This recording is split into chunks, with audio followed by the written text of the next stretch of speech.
ಈ ಪ್ರಕರಣವನ್ನು ಸಿಬಿಐಗೆ ತನಿಖೆಗೆ ಆಗ್ಬೇಕು.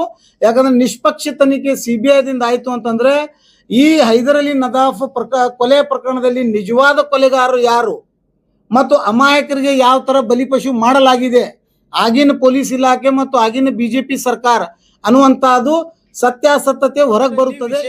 HD Anand Kumar superintendent of police, ಆಗಿನ ಸೂಪರಿಂಟೆಂಡೆಂಟ್ ಆಫ್ ಪೊಲೀಸ್ ವಿಜಯಪುರ ಅವರು ನಗರ ಶಾಸಕರದ ಮಾತಿನ ಒಳಗಾಗಿ, ಆಮಿಷನ ಒಳಗಾಗಿ ಒಬ್ಬ ಅಮಾಯಕ ನ್ಯಾಯವಾದಿಯನ್ನು ಬಲಿಪಶು ಮಾಡುವ ನನಗೆ ಇಲ್ಲಿಗಲ್ ಡಿಟೆನ್ಷನ್ ಮಾಡಿ ನನ್ನ ಮೇಲೆ ಮಾನಸಿಕ, ಫಿಸಿಕಲ್ ಅಂಡ್ ಮೆಂಟಲ್ ಟಾರ್ಚರ್ ಕೊಟ್ಟು ಈಗಾಗಲೇ ಶಾಸಕರ ಬಸನಗೌಡ ಪಾಟೀಲ್ ಯತ್ನಾಳ್ ವಿರುದ್ಧ ನಿರಂತರ ಹೋರಾಟ ಇದೆ. ನಮ್ದು ಇತಿಹಾಸ ಇದೆ ಮತ್ತು ಬಸನಗೌಡ ಪಾಟೀಲ್ ಯತ್ನಾಳ್ಗೆ ನಾವು ರಾಜಕೀಯವಾಗಿ ವೈರತ್ವದೀವಿ. ನಾವೇನ್ ಬಸನಗೌಡರಿಗೆ ವೈಯಕ್ತಿಕ ವಿರೋಧಿಗಳು ಅಲ್ಲ. DK ಶಿವಕುಮಾರ್ ಮಾನ್ಯ ಮುಖ್ಯಮಂತ್ರಿಗಳು ಮತ್ತು ಪ್ರಿಯಾಂಕಾ ಖರ್ಗೆ ಅವರು ಮಾನ್ಯ ಕರ್ನಾಟಕ ರಾಜ್ಯ ಗೃಹ ಸಚಿವರು ಮತ್ತು ಜಿಲ್ಲಾ ಉಸ್ತುವಾರಿ ಸಚಿವರಾದ ಡಾಕ್ಟರ್ MB ಪಾಟೀಲ್ ಸಾಹೇಬರಿಗೆ ನಾವು ನೇರ ಈ ಮಾಧ್ಯಮದ ಮುಖಾಂತರ ನ್ಯಾಯವಾದಿಗಳ ಸಂಘ ವತಿಯಿಂದ ಮತ್ತು ಪ್ಯಾನಲ್ ಆಫ್ ನಮ್ಮ ಅಡ್ವೊಕೇಟ್ಸ್ ವತಿಯಿಂದ ಸ್ಟ್ರಾಂಗ್ಲಿ ಆಗ್ರಹ ಮಾಡ್ತೀವಿ. ಈ ಪ್ರಕರಣವನ್ನು ಲೋಕಲ್ ಪೊಲೀಸರು ದೋಷಪೂರ್ವಕವಾದ ಚಾರ್ಜ್ ಶೀಟ್ ಅನ್ನು ಸಲ್ಲಿಸಿದ್ದಕ್ಕೆ ನಮ್ಮ ಲೋಕಲ್ ಪೊಲೀಸ್ನಲ್ಲಿ ಯಾವುದೇ ಭರವಸೆ ಇಲ್ಲ.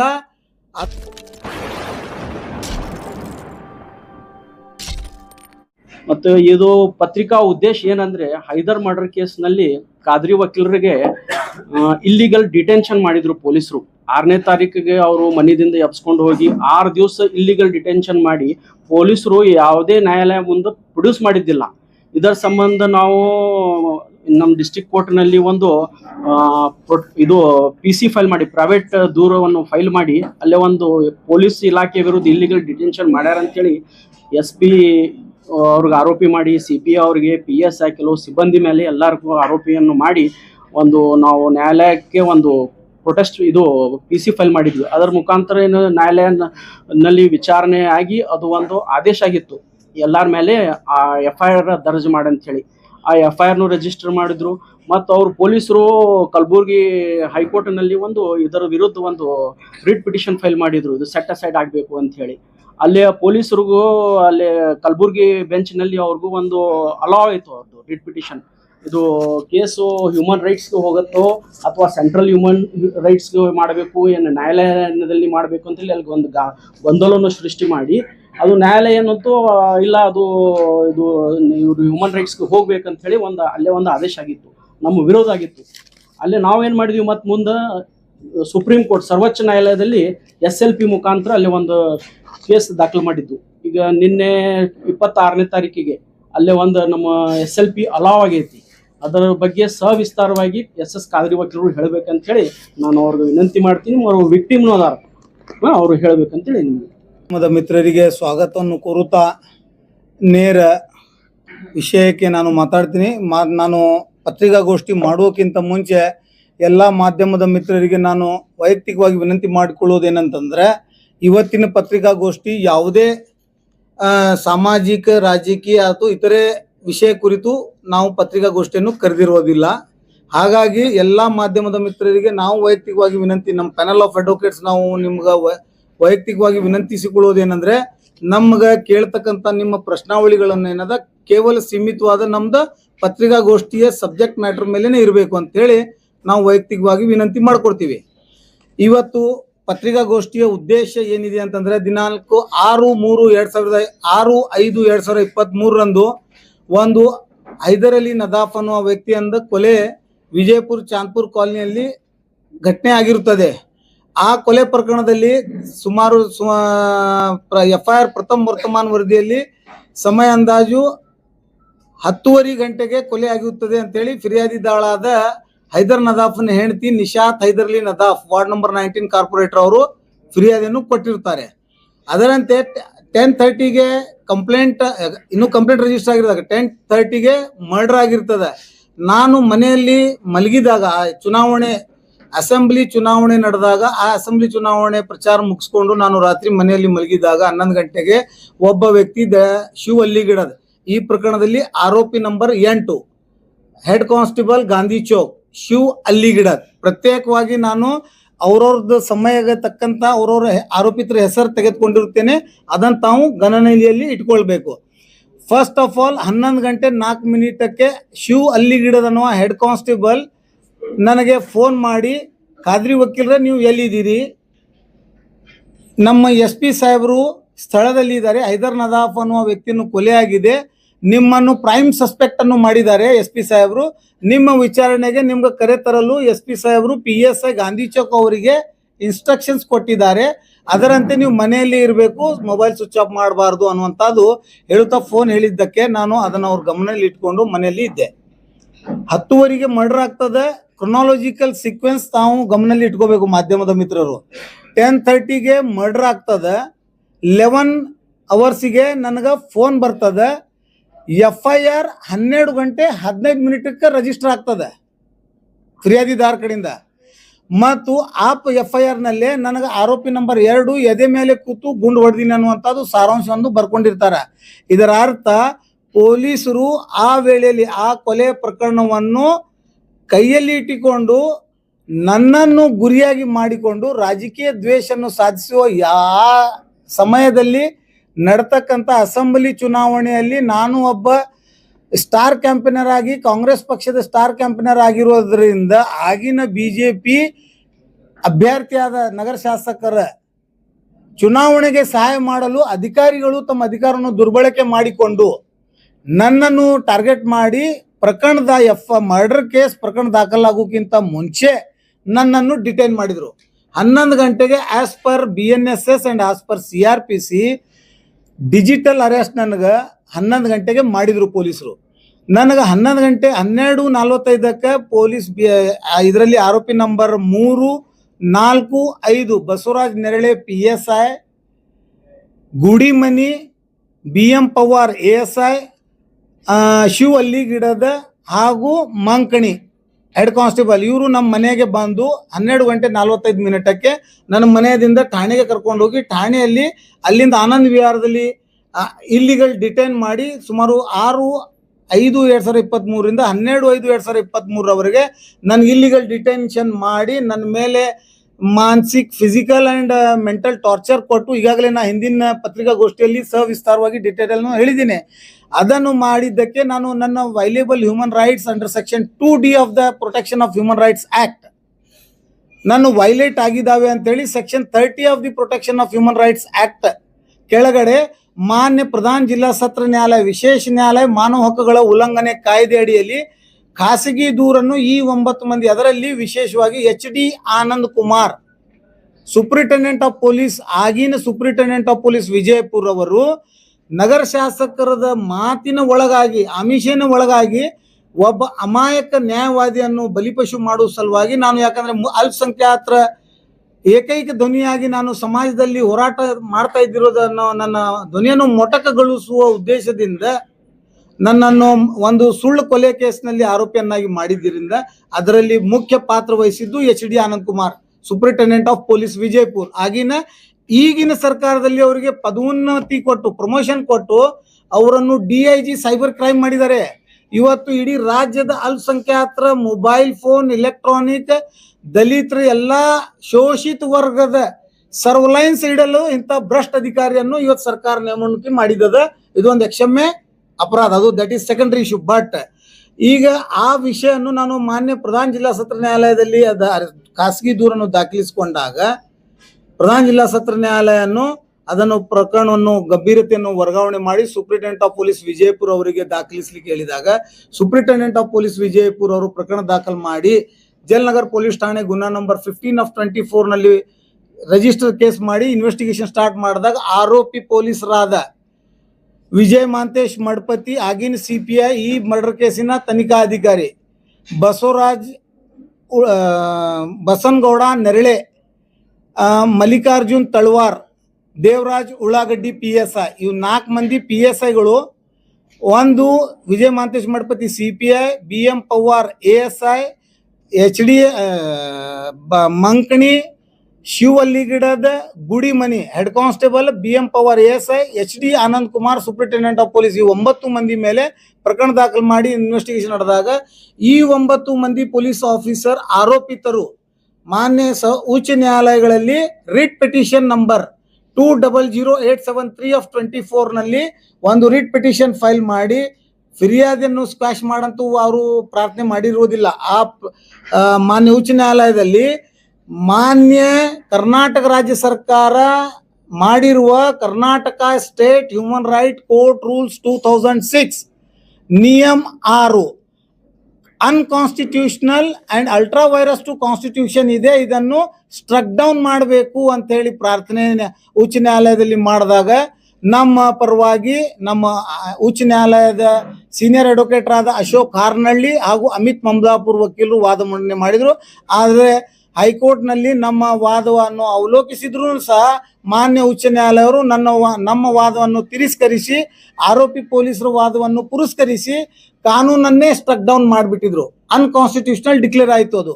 It was a reportable judgment also.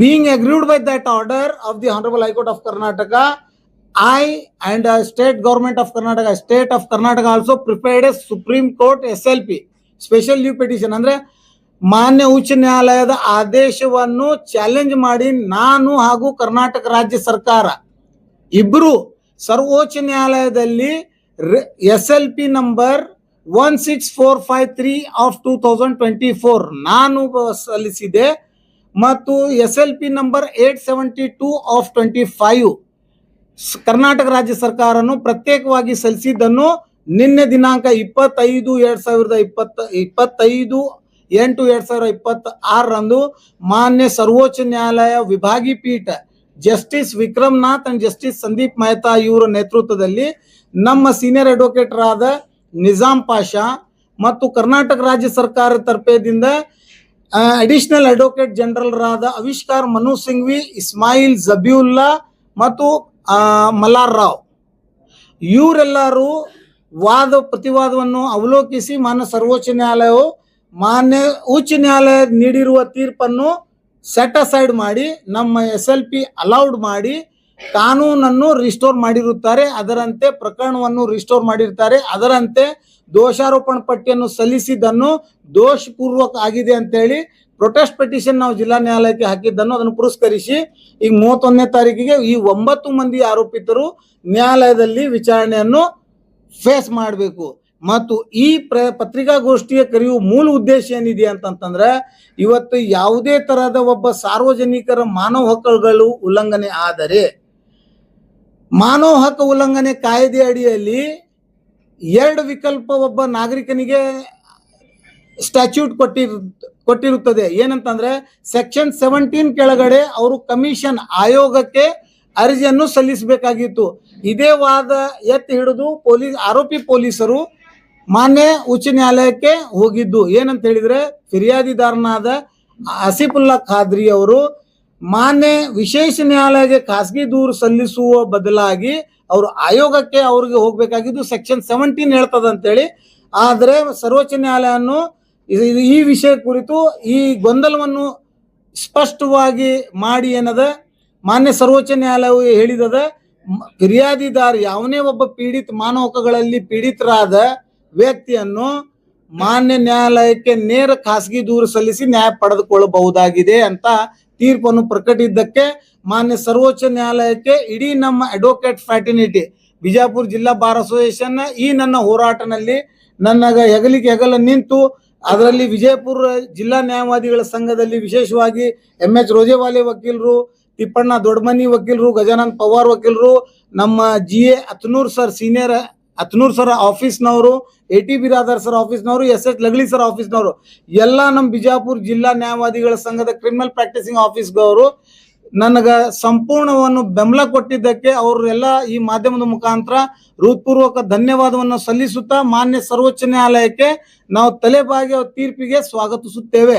ಅದರ ಜೊತೆಗೇನೆ ನಾನು ಈ ಕರ್ನಾಟಕ ರಾಜ್ಯ ಸರ್ಕಾರಕ್ಕೆ ಈ ಮಾಧ್ಯಮದ ಗೋಷ್ಠಿ ಮುಖಾಂತರ ನಾವು ಇಡೀ ನ್ಯಾಯವಾದಿಗಳು ಮತ್ತು ಈ ರಾಜ್ಯದ ಪ್ರತಿಯೊಬ್ಬ ಪೊಲೀಸ್ ದೌರ್ಜನ್ಯಕ್ಕೆ ಒಳಗಾದ ಪೀಡಿತರ ಧ್ವನಿಯಾಗಿ ನಾನು ಅವ್ರ ಪರವಾಗಿ ಈ DK ಶಿವಕುಮಾರ್ ಮಾನ್ಯ ಮುಖ್ಯಮಂತ್ರಿಗಳು ಮತ್ತು ಪ್ರಿಯಾಂಕಾ ಖರ್ಗೆ ಅವರು ಮಾನ್ಯ ಕರ್ನಾಟಕ ರಾಜ್ಯ ಗೃಹ ಸಚಿವರು ಮತ್ತು ಜಿಲ್ಲಾ ಉಸ್ತುವಾರಿ ಸಚಿವರಾದ ಡಾಕ್ಟರ್ MB ಪಾಟೀಲ್ ಸಾಹೇಬರಿಗೆ ನಾವು ನೇರ ಈ ಮಾಧ್ಯಮದ ಮುಖಾಂತರ ನ್ಯಾಯವಾದಿಗಳ ಸಂಘ ವತಿಯಿಂದ ಮತ್ತು ಪ್ಯಾನಲ್ ಆಫ್ ನಮ್ಮ ಅಡ್ವೊಕೇಟ್ಸ್ ವತಿಯಿಂದ ಸ್ಟ್ರಾಂಗ್ಲಿ ಆಗ್ರಹ ಮಾಡ್ತೀವಿ.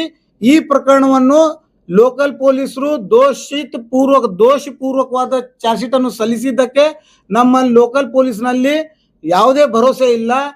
ಅದಕ್ಕಾಗಿ ಈ ಪ್ರಕರಣದ ಇದೇ ವಿಶೇಷ ಪ್ರಕರಣವನ್ನು ಪರಿಗಣಿಸಿ ಸಿಬಿಐಗೆ ತನಿಖೆಗೆ ಕೊಡಬೇಕು. ಇಲ್ಲದಿದ್ದರೆ ಮುಂಬರುವ ದಿನಗಳಲ್ಲಿ ಸರ್ಕಾರದ ವಿರುದ್ಧ ನಾವು ನ್ಯಾಯಾಲಯಗಳಲ್ಲಿ ಅರ್ಜಿಯನ್ನು ಸಲ್ಲಿಸಿ ನ್ಯಾಯಾಲಯದಿಂದ ಪರಿಹಾರ ಕಂಡುಕೊಳ್ಬೇಕಾಗುತ್ತದೆ ಅಂತ ನಾನು ಹೇಳಲಿಕ್ಕೆ ಬಯಸ್ತೀನಿ. ಮತ್ತು ಸ್ಟ್ರಾಂಗ್ಲಿ ನಾವು ಡಿಮಾಂಡ್ ಮಾಡ್ತೀವಿ ರಾಜ್ಯದ ಮುಖ್ಯಮಂತ್ರಿ ಅವರಿಗೆ ಈ ಪ್ರಕರಣದ ಗಂಭೀರತೆಯನ್ನು ಅರ್ಥಿಸಿಕೊಂಡು, ಯಾಕಂದ್ರೆ ಇದರಲ್ಲಿ ಪೊಲಿಟಿಕಲ್ ಇನ್ವಾಲ್ವ್ಮೆಂಟ್ ಇದೆ. ಒಬ್ಬ ನ್ಯಾಯವಾದಿಯನ್ನು ಬಲಿಪಶು ಮಾಡಲಿಕ್ಕೆ, ಒಬ್ಬ ಅಲ್ಪಸಂಖ್ಯಾತ ಸಮಾಜದ ಧ್ವನಿಯನ್ನು ಮೊಟಕಗೊಳಿಸಲು ಈ ಜಿಲ್ಲೆಯಲ್ಲಿ ನಡೆತಿರುವ ನಿರಂತರ ಕಾಣಲಾರದ ಹುನ್ನಾರವನ್ನು ಮೊಟಕಗೊಳಿಸಬೇಕು ಅಂತಂದ್ರೆ ಈ ಪ್ರಕರಣವನ್ನು ಸಿಬಿಐಗೆ ತನಿಖೆಗೆ ಆಗ್ಬೇಕು.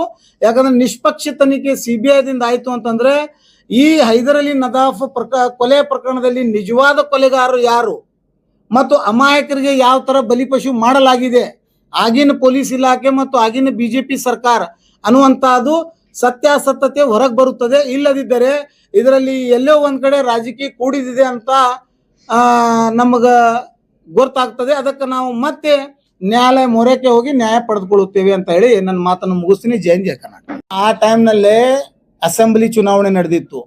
ಹಮೀದ್ ಮುಷ್ರೀಫ್ ಅವರು ಕಣದಲ್ಲಿ ಕಾಂಗ್ರೆಸ್ ಅಭ್ಯರ್ಥಿಯನ್ನಾಗಿದ್ರು. ಅವಾಗ ನಗರ ಶಾಸಕರಾದ ಬಸನಗೌಡ ಪಾಟೀಲ್ ಯತ್ನಾಳ್ ಅವರು ಬಿಜೆಪಿಯಿಂದ ಅಭ್ಯರ್ಥಿಯಾಗಿದ್ರು. ನಾವು ನಗರ ಶಾಸಕರ ಬಸನಗೌಡ ಪಾಟೀಲ್ ಯತ್ನಾಳ್ ವಿರುದ್ಧ ನಿರಂತರ ಹೋರಾಟ ಇದೆ, ನಮ್ದು ಇತಿಹಾಸ ಇದೆ.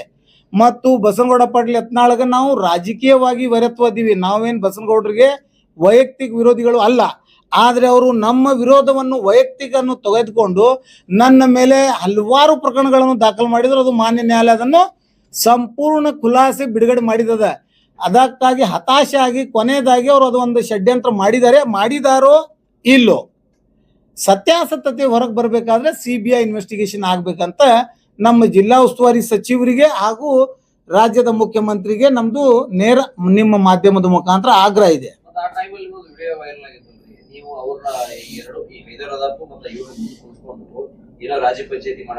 ಕರೆಕ್ಟ್, ಅದು ತಪ್ಪು ಕಲ್ಪನೆ ಇದೆ ಒಂದು ಇಡೀ ನಾಗರಿಕ ಸಮಾಜದಲ್ಲಿ ಮತ್ತು ಮಾಧ್ಯಮದ ಮುಖಾಂತರ ಇವತ್ತು ನಾನು ಬಹಿರಂಗ ಮಾಡ್ತಾ ಇದ್ದೀನಿ. ಆ ಸಂಧಾನ ಪ್ರಕ್ರಿಯೆ ನಡೆದಿರೋದು 2019ರಲ್ಲಿ. ಆ ವಿಡಿಯೋದು ಡೀಟೇಲ್ಸ್ ನಿಮ್ಗ ಕರ್ಟನ್ ಅಲ್ಲಿ ಇಟ್ ಮಾಡ್ತಾ ಇದ್ದಾರೆ. ಈ ಮಾಧ್ಯಮದ ಮುಖಾಂತರ ಹೇಳ್ತಾ ಇದ್ದೀನಿ. ಅದು ಫೈಜ್ ಜಾಮ್ ಕಾಲೋನಿ ಮಸೂತಿಯಲ್ಲಿ ಅದು ಬರ್ತ್ಡೇ 2019ರಲ್ಲಿ ಒಬ್ಬ ವ್ಯಕ್ತಿನ ಬರ್ತ್ಡೇ ನಡೆದಾಗ ಬರ್ತ್ಡೇ ನಲ್ಲೇ ಇವರು ವಾದ ವಿವಾದ ಆಗಿದಾಗ ಆ ಬರ್ತ್ಡೇ ವಾದ ವಿವಾದನ್ನು ಮೇಲ್ದರ್ಜೆಗೆ ತಗೊಂಡು ಹೋಗ್ಬಾರ್ದು ಅಂತ ಹೇಳಿ ಇಬ್ಬರಿಗೆ ಪರಸ್ಪರ ಕೂಡಿಸ್ಕೊಂಡು ನಮ್ಮ ಸಮಾಜದ ಎಲ್ಲ ಹಿರಿಯರು ನನ್ನ ನೇತೃತ್ವದೊಳಗ ಅದನ್ನು ಬಗೆಹರಿಸಿ ಹಾನಿ ಮಾಡಿಸಿದ್ದು. ಅದು 2019ರಲ್ಲಿ. ಕೊಲೆ ಆಗಿದ್ದು 2023 ಚುನಾವಣೆ ಕೊನೆ ಕ್ಷಣಗಳಲ್ಲಿ. ಕೊಲೆ ಆಗೇ ಬೇಕಾಗಿತ್ತು ಅಂತಂದ್ರೆ 2019, 20, 21, 22ರಲ್ಲಿ ಆಗ್ಬೇಕಾಗಿತ್ತು. ಆ ಕೊಲೆಗೆ ಯಾವ ಬೆಲೆ ಇರ್ತಿದ್ದಿಲ್ಲ. 23ನೇ ಸಾರ್ವತ್ರಿಕ ಅಸೆಂಬ್ಲಿ ಚುನಾವಣೆಯಲ್ಲಿ ಭಾರತೀಯ ಜನತಾ ಪಕ್ಷದ ಅಭ್ಯರ್ಥಿಯ ಸೋಲು ಅನುಭವಿಸುವ ಹತಾಶ ಭಾವನೆಯಿಂದ ನಮ್ಮ ಇದು ಎಲಿಗೇಷನ್ ಇದೆ, ಕೊಲೆ ಮಾಡಿಸಿ ಅಮಾಯಕರಿಗೆ ಅವರು ಬಲಿಪಶು ಮಾಡಿದ್ದಾರೆ. ಹಾಗಾಗಿ ಈಗಾಗಲೇ ನಾನಂತರೂ ಜೈಲು ಅನುಭವಿಸಿದ್ದೀನಿ. 3 ತಿಂಗಳ ನಾನು ವಿನಾಕಾರಣ ಕಾರಾಗೃಹ ಅನುಭವಿಸಿದ್ದೀನಿ. 6 ದಿವಸ ಪೊಲೀಸ್ ಟಾರ್ಚರ್ ಅನುಭವಿಸಿದ್ದೀನಿ ಇವ್ರದೇ ಕೃಪೆ ಕಟಾಕ್ಷದಿಂದ. ಹಾಗಾಗಿ ನಾನು ಸರ್ವೋಚ್ಚ ನ್ಯಾಯಾಲಯ ಇವತ್ತು ನನ್ನ ವಾದವನ್ನು ಎತ್ತಿ ಹಿಡಿದಿದ್ದದ. ಈ ದೇಶದ ಸರ್ವೋಚ್ಚ ನ್ಯಾಯಾಲಯ ಯಾವಾಗ ತೀರ್ಪು ಪ್ರಕಟ ಮಾಡುತ್ತದೆ, ಯಾವುದೇ ಅಧಿಕಾರಿಗಳಲ್ಲಾಗಲಿ ಯಾವುದೇ ಲೆಜಿಸ್ಲೇಟರ್ಸ್ ಆಗಲಿ ಧ್ವನಿ ಎತ್ತತಕ್ಕಂಥದ್ದಲ್ಲ. Otherwise it amounts to be a contempt of court though he is a chief minister of state or though is a MLA of city. ಹಾಗಾಗಿ ಸರ್ವೋಚ್ಚ ನ್ಯಾಯಾಲಯ ನನ್ನ ವಾದ, ನನ್ನನ್ನು ಸುಳ್ಳು ಬಂಧಿಸಿದ್ದಾರೆ ಅನ್ನುವಂಥದ್ದು ಎತ್ ಹಿಡಿದಿದ್ದಾನಂದ್ರೆ ಆ ಕೊಲೆ ಕೇಸ್ನಲ್ಲಿ ನಾನು ನಿರಪರಾಧಿ ಅದೀನಿ ಅಂತೇಳಿ ಸರ್ವೋಚ್ಚ ನ್ಯಾಯಾಲಯ ನನಗೆ ಪ್ರಮಾಣ ಪತ್ರ ನೀಡಿದೆ. That's all. ನೆಕ್ಸ್ಟ್ ಸರ್ ತನಿಖೆಗೆ ಒಳಪಡಿಸ್ತಾರೆ. ಎಸ್, ಅದು ಅನಿವಾರ್ಯ ಇರ್ತದೆ. ತನಿಖೆಗೆ ಒಳಪಡಿಸಿದ ತಕ್ಷಣ ನೀವೇ ಮಾಡಿದ್ದೀರಿ ಅಂತಕ್ಕಂಥದ್ದು ಪ್ರೂವ್ ಮಾಡಬೇಕಾದ್ರೆ ನಿಮ್ಮ ಹತ್ರನೇ ಬರಬೇಕು. ಆ ಮಾತು ಬೇರೆ.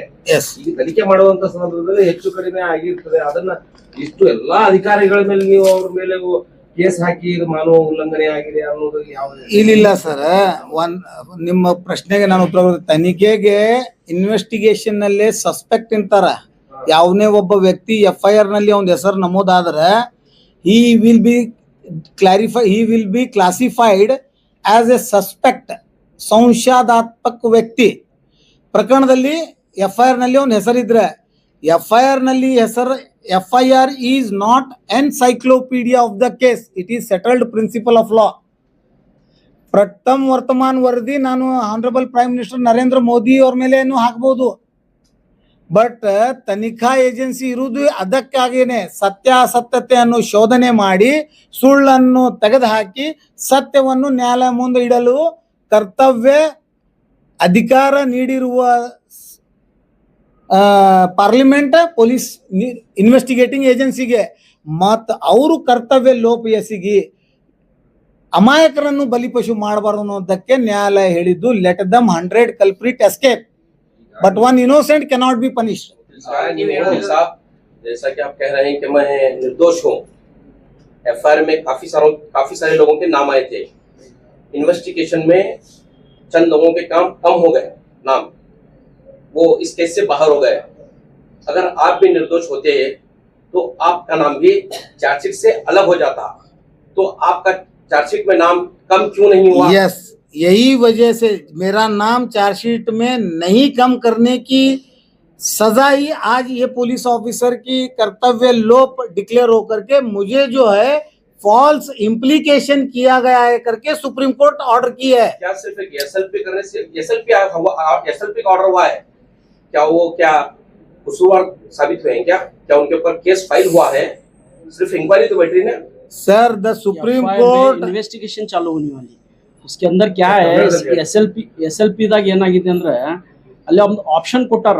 ಮೊದಲೇನು ಹೈಕೋರ್ಟ್ ದಾಗ ಏನಾಗಿತ್ತು, ನೀವು ಹ್ಯೂಮನ್ ರೈಟ್ಸ್ ಗೆ ಅಲ್ಲಿ ನೀವು ನ್ಯಾಯ ಪಡಿಲಕ್ ಹೋಗ್ರಿ, ಇಲ್ಲಿ ಯಾವ ಕೋರ್ಟ್ಗೆ ಯಾಕೆ ಬರ್ತೀರಿ ಅಂತ ಇತ್ತು. ಈಗ SLP ದಾಗ ಏನಾಗಿತಿ, ನಿಮ್ ಚಾಯ್ಸ್ ಅದು, ನಿಮ್ಗೆ ಅನ್ಯಾಯ ಆಗಿತ್ತು, ನೀವು ಕೋರ್ಟ್ರ ಹೋಗ್ರಿ, ಹ್ಯೂಮನ್ ರೈಟ್ಸ್ ಹೋಗ್ರಿ, ಮಹತ್ವದ ಆರ್ಡರ್ ಆಗಿತ್ತು. ಅದಲ್ಲದೆ ನನ್ನ ಪ್ರೈವೇಟ್ ಕಂಪ್ಲೇಂಟ್ ನಾನು ಏನ ಡಿಸ್ಟ್ರಿಕ್ಟ್ ನ್ಯಾಯಾಲಯ ಇಲ್ಲಿ ಕೇಳ್ರಿ, ಇಷ್ಟೇ ಆರ್ಡರ್ ಅಲ್ಲ, ಇಷ್ಟೇ ಮತ್ತೆ ದೊಡ್ಡ ಇದು ಇಷ್ಟು ಪ್ರಮಾಣದಾಗ ನೀವೇನು ಇದು ಅದು ಲೀಗಲ್ ಏನೈತಲ್ಲ ವ್ಯಾಲ್ಯೂ ಅದರದ ಅರ್ಥ ಮಾಡ್ಕೋರಿ ಸರ್. ಸುಪ್ರೀಂ ಕೋರ್ಟ್ ತೀರ್ಪ ರಿಪೋರ್ಟೇಬಲ್ ಜಜ್ಮೆಂಟ್ ಆಗಿದೆ. ಅದು SLP ನಾನು ಮಾಡಿರೋದು SLP ಮತ್ತು ಕರ್ನಾಟಕ ರಾಜ್ಯ ಸರ್ಕಾರ ಮಾಡಿರುವ SLP ಅಲೌಡ್ ಆಗಿದೆ ಅಂದ್ರೆ ಸುಪ್ರೀಂ ಕೋರ್ಟ್ ನಲ್ಲಿ ಅಡ್ಮಿಷನ್ ಆಗುವುದೇ ಒಂದು ದೊಡ್ಡ ಸಾಧನೆ. Without merit of the case supreme court ನ ಕೇಸ್ ಅಡ್ಮಿಟ್ ಆಗಲ್ಲ. ಫಾರ್ ಎಕ್ಸಾಂಪಲ್ ಅಡ್ಮಿಷನ್ ಸ್ಟೇಜ್ ನಾಗೆ ಡಿಸ್ಮಿಸ್ ಆಗಿಬಿಡ್ತದೆ. ನಮ್ದು SLP ಅಲೌ ಆಗಿದೆ ಅಂತಂದ್ರೆ I have a strong substance in my case. HD Anand Kumar, K Anand ಅಲ್ಲ, HD Anand Kumar, the most corrupt superintendent of police of the state. Yes, ಆರೋಪಿತರು ನೋಡ್ರಿ. ಈ ಜಿಲ್ಲೆದ ಆಗಿನ ಸೂಪರಿಂಟೆಂಡೆಂಟ್ ಆಫ್ ಪೊಲೀಸ್ ಅವಾಗ ಶಿವ್ ಅಲ್ಲಿಗಿಡದ ಅನ್ನೋ ಒಬ್ಬ ಹೆಡ್ ಕಾನ್ಸ್ಟೇಬಲ್ ನಾನು ಮನೆಯಲ್ಲಿ ಇದ್ದಾಗ ಫೋನ್ ಮಾಡಿ ಅವನೇ ಹೇಳ್ತಾನ, that phone call is recorded and that phone call is taken as material evidence. CDR ಇದೆ ಒಂದು. ಆ ಟೈಮ್ನಾಗ ಅವ್ನು ಕರೆ ಮಾಡಿದ, ಅವನೇನ್ ಹೇಳ್ತಾನ, SP ಸಾಹೇಬರು ನಿಮ್ಮನ್ನು ಕರ್ಕೊಂಡು ಬಂದು ಜಲನಗರ್ ಪೊಲೀಸ್ ಠಾಣೆಯಲ್ಲಿ ಕೂರಿಸಲು ಹೇಳಿದ್ದಾರೆ. What it indicates? ವಿಚಾರಣೆಗೆ ಕೂರಿಸತ್ರೆ ಇರಬಹುದು. ಅದೇ ರೀ, ಇನ್ನು FIR ದಾಖಲಾಗಿಲ್ಲ, ನೀವು ವಿಚಾರಣೆ ಮಾಡ್ತೀರಾ? Under what rule of law? ಆದ್ಮೇಲೆ ವಿಚಾರಣೆ ಮಾಡಬೇಕು. Yes, that is the CRPC speaks. No. ನೋಡ್ರಿ, ಅದಕ್ಕೆ ಸರ್ 1 minute ನಾನು ನೀವು ನೋಡ್ರಿ, ನೀವ್ ಪ್ರಶ್ನೆ ಕೇಳ್ಬೇಕಲ್ಲ. ವಿಚಾರಣೆ ಮಾಡಬೇಕಾಗಿದೆ. ನೀವು ಪ್ರಶ್ನೆ ಕೇಳಿದ ಬೆಳಗ ಆನ್ಸರ್ ತಗೊಳ್ಳೋದು ಸ್ವಲ್ಪ ವೇಟ್ ಮಾಡ್ಬೇಕು. ಪ್ರಶ್ನೆಗೆ ನೀವೇ ಉತ್ತರ ಇಲ್ಲಿ ಮಾಡಬಾರ್ದು. Section 154 of the CRPC speaks first information, ಪ್ರಥಮ ವರ್ತಮಾನ ವರದಿ, ಕಲಂ 154 ಅಡಿಯಲ್ಲಿ ಯಾವುದೇ ಒಬ್ಬ ಪೀಡಿತ ಯಾವುದೇ ಒಬ್ಬ ಗುನ್ಹೆ ಆದಲ್ಲಿ ಠಾಣೆಯಲ್ಲಿ ದಾಖಲಿಸುವ ತನ್ನ ಫಿರ್ಯಾದಿಯನ್ನು ಪ್ರಥಮ ವರ್ತಮಾನ ವರದಿ 154 CRPC ಅಡಿಯಲ್ಲಿ ದಾಖಲು ಮಾಡ್ತಾರ. 156 ಅಡಿಯಲ್ಲಿ ಪೊಲೀಸರು ತನಿಖೆ ಸ್ಟಾರ್ಟ್ ಮಾಡ್ತಾರ. 154 ಅಡಿಯಲ್ಲಿ ಪ್ರಕರಣ ದಾಖಲು ಆಗಲಾರದೆ ಯಾವನೇ ಒಬ್ಬ ಪೊಲೀಸ್ ಅಧಿಕಾರಿಗೆ ತನಿಖಾ ಪ್ರಾರಂಭ ಮಾಡಲು ಕಾಯ್ದೆ ಪರ್ಮಿಷನ್ ಕೊಟ್ಟಿಲ್ಲ, ಕೊಡಾಕ ಬರುವುದಿಲ್ಲ. ತನಿಖಾ ಕೈಗೊಳ್ಬೇಕಾಗಿದ್ರೆ ಅದಕ್ಕೆ ಕಲಂ 156 ಅಡಿಯಲ್ಲಿ ಮಾಡಬೇಕು. 56 ಅಡಿಯಲ್ಲಿ ತನಿಖೆಯನ್ನು ಮುಕ್ತಾಯಗೊಂಡ ನಂತರ ಕಲಂ 173 ಅಡಿಯಲ್ಲಿ CRPC BNSS ಕಾಯ್ದೆ ಚೇಂಜ್ ಅದಾವ. ನನ್ನ ಪ್ರಕರಣ ಆಗಿದ್ದು CRPC ಅಡಿಯಲ್ಲಿ. ಅದಕ್ಕೆ ನಾನು ನನ್ನ ಪ್ರಕರಣದ CRPC ತಮ್ಗೆ ಹೇಳ್ತಾ ಇದ್ದೀನಿ. 173 ಸಕಲಂ 3ರಲ್ಲಿ ದೋಷಾರೋಪಣ, ಸಕಲಂ 1ರಲ್ಲಿ ದೋಷಾರೋಪಣ ಪಟ್ಟಿ ಸಲ್ಲಿಸಬೇಕು. ದೋಷಾರೋಪಣ ಪಟ್ಟಿ ಸಲ್ಲಿಸಿದ ನಂತರ ಬೇಸ್ಡ್ ಆನ್ ದಟ್ ದೋಷಾರೋಪಣ ಪಟ್ಟಿ ಕಲಂ 209ರಲ್ಲಿ ಮಾನ್ಯ ನ್ಯಾಯಾಲಯವು ಕಾಗ್ನಿಸನ್ಸ್ ತಗೋಬೇಕು. 190ರಲ್ಲಿ CRPC 190ಯಲ್ಲಿ ಮಾನ್ಯ ನ್ಯಾಯಾಲಯ ಕಾಗ್ನಿಸನ್ಸ್ ತಗೋಬೇಕು. Once the court has taken cognisance, then you have to face the trial. Otherwise you are suspect only. Okay next. Bijapur में 1500 से 1600 वकील हैं। सिर्फ बार बार कादरी वकील साहब का ही नाम क्यों आ रहा है? जब तड़ी पार किया जाता है तो कादरी वकील साहब को किया। I am the role model for all political parties. जब मर्डर के चार्जेस लगते हैं तो कादरी वकील साहब का नाम आता है। 1500 से 1600 वकील में सिर्फ खादरी वकील साहब ही क्यों कंट्रोवर्सीज में रहते हैं? यस, ಹೈಕೋರ್ಟ್ ಅಲ್ಲಿ ನಿಮ್ಮ ವಿರುದ್ಧವಾಗಿ ಬಂದಂತಹ ನಿಮ್ಮ ದಾವೆ ಓಡಿದಿರಲ್ಲ, ಅದನ್ನ ವಿರುದ್ಧವಾಗಿ ನೀವು ಕೊಟ್ಟಿರ್ತಕ್ಕಂಥ ತೀರ್ಪನ್ನ ಪ್ರಶ್ನಿಸಿ ನೀವು ಸುಪ್ರೀಂ ಕೋರ್ಟ್ ಹೋಗಿರ್ತಕ್ಕಂಥದ್ದು. ಈಗ ಸುಪ್ರೀಂ ಕೋರ್ಟ್ ಕೊನೆಯದಾಗಿ ಯಾವ ತನಿಖೆ ಮಾಡ್ಬೇಕಂತ ಆರ್ಡರ್ ಆಗಿದೆಯೋ ಏನ್ ಅದ್ರ ಬಗ್ಗೆ ನೀವು SLP ನೇ ಅರ್ಥ ಮಾಡ್ಕೊಂಡಿಲ್ಲ. ನಿಮ್ಮ ಮಾಧ್ಯಮದ ಮಿತ್ರರಿಗೆ ನಾನು ಹೇಳ್ತಿರೋದು ಅದೇ point. You must understand what is SLP. SLP Karnataka ರಾಜ್ಯ ಸರ್ಕಾರನು ಈ ಆರೋಪಿ ಪೊಲೀಸರು ವಿರುದ್ಧ ಹೋಗಿದ್ದಾರೆ, ನಾನು ಒಬ್ಬನೇ ಅಲ್ಲ. ಆರೋಪಿ ಪೊಲೀಸರು ವಿರುದ್ಧ ಈಗ right now they are not attach to the state of Karnataka. ಇದು ಒಂದು ನೀವು ನಿಮ್ ತಲೆಯಲ್ಲಿ ಇಡ್ರಿ. ಈ 9 ಮಂದಿ ಸರ್ಕಾರದ ವಿರುದ್ಧ ಈಗ ಅಪರಾಧಿಗಳು ಅವರು ಸರ್ಕಾರದ ಕಣ್ಣು ಮುಂದೆ. ನನ್ನ ಅಪರಾಧಿ ಎಲ್ಲವರು ರಾಜ್ಯ ಸರ್ಕಾರದ ಅಪರಾಧಿಗಳು ಅವರು. ಹಾಗಾಗಿ ರಾಜ್ಯ ಸರ್ಕಾರ ಪ್ರತ್ಯೇಕ SLP ಅನ್ನು ಹಾಕಿದ್ದಾರೆ, ನಾನು ಪ್ರತ್ಯೇಕ SLP ಹಾಕಿದ್ದೀನಿ. ಎರಡೂ ಪ್ರತ್ಯೇಕ SLPಗಳನ್ನು ಸರ್ವೋಚ್ಚ ನ್ಯಾಯಾಲಯ ಎತ್ತಿ ಹಿಡಿದಿದೆ. ಏನಂತ ಹೇಳಿ ಮಾನ್ಯ ಉಚ್ಚ ನ್ಯಾಯಾಲಯ ನೀಡಿರುವ ತೀರ್ಪು, ಆ ತೀರ್ಪಿನಲ್ಲಿ ಏನಿತ್ತು, PC 1 of 2024 set aside. Jalnagar PS crime number 15 squashed. Karnataka State Human Rights Court rules 2006 struck down, declared unconstitutional. ಇದರ ಅರ್ಥ ನಾನು ನೀಡಿರುವ ಖಾಸಗಿ ದೂರನ್ನು ವಜಾಗೊಳ್ಳಲಾಯಿತು. ಜಲ್ನಗರ್ ಪೊಲೀಸ್ ಠಾಣಾ ಗುನ್ನಾ ನಂಬರ್ 15/24ರಲ್ಲಿ ಈ 9 ಮಂದಿ ಆರೋಪಿತರದಾರ for various offences of IPC. ಅಂದ್ರೆ ಹಲವಾರು ಭಾರತೀಯ ದಂಡ ಸಂಹಿತೆ ಕಲಂ ಅಡಿಯಲ್ಲಿ ಮಾಡಿರುವ ಅಪರಾಧಕ್ಕಾಗಿ ಈ 9 ಮಂದಿ ಪೊಲೀಸ್ ಆಫೀಸರ್ ಆರೋಪಿತರು ಇದ್ರು. ಆ ಆರೋಪಿತರು ಮಾಡಿರುವ ಪ್ರಥಮ ವರ್ತಮಾನ ವರದಿಯನ್ನು ವಜಾಗೊಂಡಿತ್ತು.